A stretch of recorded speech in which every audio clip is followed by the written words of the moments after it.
Bismillahirrahmanirrahim. Assalamualaikum warahmatullahi wabarakatuh.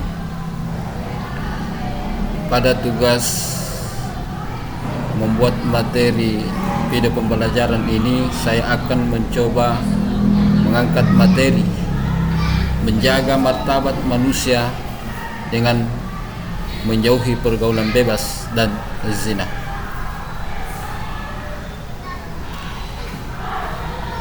Kemudian memahami makna larangan pergaulan bebas dan zina.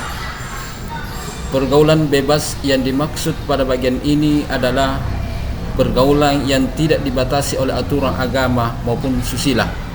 Salah satu dampak negatif dari pergaulan bebas adalah perilaku yang sangat dilarang oleh agama Islam, yaitu zina.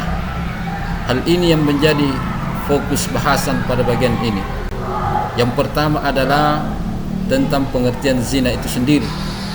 Kata zina dalam bahasa Arab berasal dari kata zana yazni, yang artinya hubungan layaknya suami istri antara perempuan dengan laki-laki yang sudah mu'allaq atau balik, tanpa ikatan pernikahan yang sah menurut syariat Islam. Kemudian adapun hukum zina. Terkait hukum zina, semua ulama sepakat bahwa zina hukumnya haram. Bahkan zina dianggap sebagai puncak keharaman. Hal tersebut didasarkan pada firman Allah Subhanahu wa taala dalam Quran surah Al-Isra surah ke-17 ayat 32. La taqrabuz zina. Janganlah engkau mendekati zina. Menurut pandangan hukum Islam, perbuatan zina merupakan dosa besar yang dikategorikan sebagai perbuatan yang keji, hina, dan buruk. Kemudian selanjutnya, zina dikategorikan ada dua macam. Yang pertama adalah zina muhsan, yaitu penzina yang sudah balik, berakal, merdeka, dan sudah pernah menikah. Kemudian kedua, zina ghairu muhsan, yaitu penzina yang masih lajang, yang masih belum pernah menikah.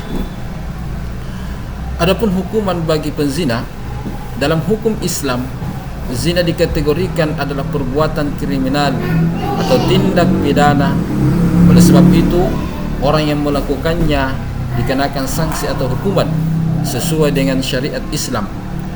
Hukuman pelaku zina ada dua, yaitu sebagai berikut: dera atau pukulan sebanyak 100 kali bagi penzina ghair muhsan, dan ditambah dengan mengasingkan atau membuang pelakunya ke tempat yang jauh dari tempat mereka. Dalam hal ini didasarkan pada firman Allah Quran surah An-Nur surah ke-24 ayat 2.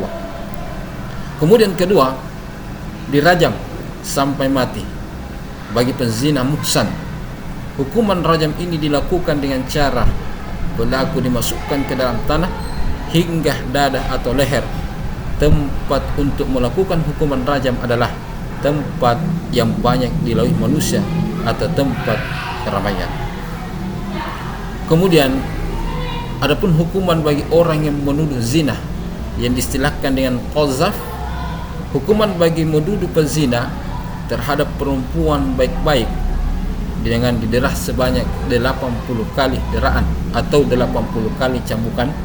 Hal ini didasarkan pada firman Allah Subhanahu wa taala dalam Quran surah An-Nur surah ke-24 ayat 4. Apa dampak bagi para pelaku zina?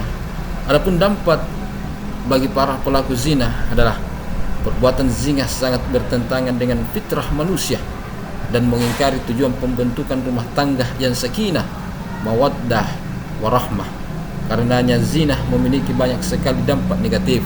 Di antaranya adalah mendapat laknat dari Allah Subhanahu wa taala dan Rasulnya, dijauhi dan dikucilkan oleh masyarakat, nasab menjadi tidak jelas, anak hasil zina tidak bisa dinasabkan kepada bapaknya, anak hasil zina tidak berhak mendapat warisan.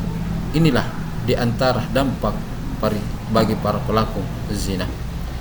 Bagaimana cara kita agar kita terhindar dari perbuatan zina.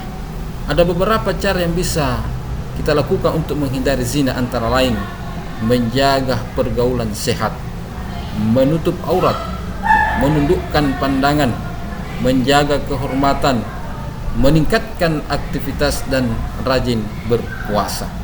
Inilah kelima cara kita agar kita bisa terhindar dari perbuatan zina. Sebagai kesimpulan, bahwa pergaulan bebas dan zina adalah di mana sepasang manusia melakukan hubungan yang tidak sebaiknya dilakukan oleh orang yang belum menikah maupun yang sudah, karena hukumannya haram.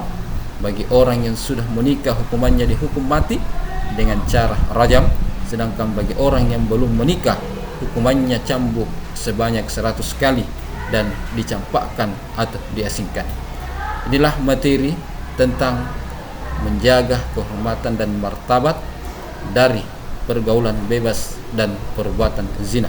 Mudah-mudahan ada manfaatnya kita semua agar kita terhindar dari pergaulan bebas dan perbuatan zina, terkhusus kepada generasi muda kita, pada peserta didik kita. Wabillahi taufiq wassadah.